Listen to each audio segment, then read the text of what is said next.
এত তারা কিসে?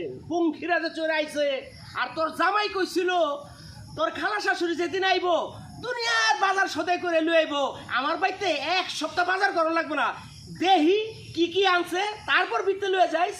আব্বা আপনি কিন্তু একদম বেশি বাড়াবাড়ি করে ফেললেন। আমার খালা পল্লা বর্তন আমার শ্বশুর বাড়িতে আসছে, আপনি তার ঘরের ভিতরে পর্যন্ত ঢুকতে দিলেন না, উঠানের মধ্যে খাড়া করায় এইসব ছোট ছোট কথাবার্তা বলতেছেন, এমনি অপমান করতেছেন। খালা তুমি খাড়া রয়েছো কেন? তুমি কি কি আনছো খুললা বাইর করো, বাইর করে আমার হাতে দাও, আমি একটা একটা করে আমার শ্বশুরের মুখের মধ্যে ছুঁড়ে মারি। আরে বাজান, তুই এত চিন্তা করতেছিস কেন? তোর একটা ইজ্জত আছে না, আমার একটা ইজ্জত আছে না। আমি তোর খালা, চৌধুরী বংশের মাইয়া, আমি কি তোর শ্বশুর বাড়িতে আইসা তোর ইজ্জত খোয়ামো? আমি ইজ্জতের সাথেই আইছি। বুঝছি, তুই গ্রামের একটা মিষ্টি দোকান আছে না, বিখ্যাত মিষ্টির দোকান, ওইখান থেকে আমি দামি মিষ্টি নিয়ে আইছি। সাব্বাস খালা, সাব্বাস।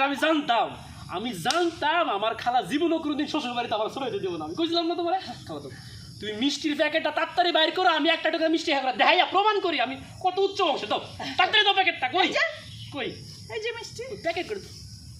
মিষ্টি খুলি কি? এটা তো পলিথিন। হ্যাঁ, আমি কি কইছি যে এটা মিষ্টির কার্টুন? এটা তো পলিথিনই। শোনেন বেয়াই, আমি যদি কার্টুনে করে মিষ্টি আনতাম তাহলে কি তো একটা মিষ্টি আমারই সহ 7টা মিষ্টি নিয়ে আসি।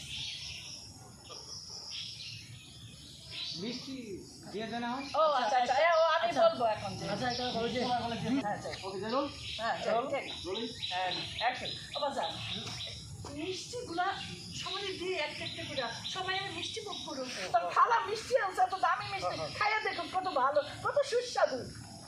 দিতেন ভাই দিয়ে চলে আবার আসেন।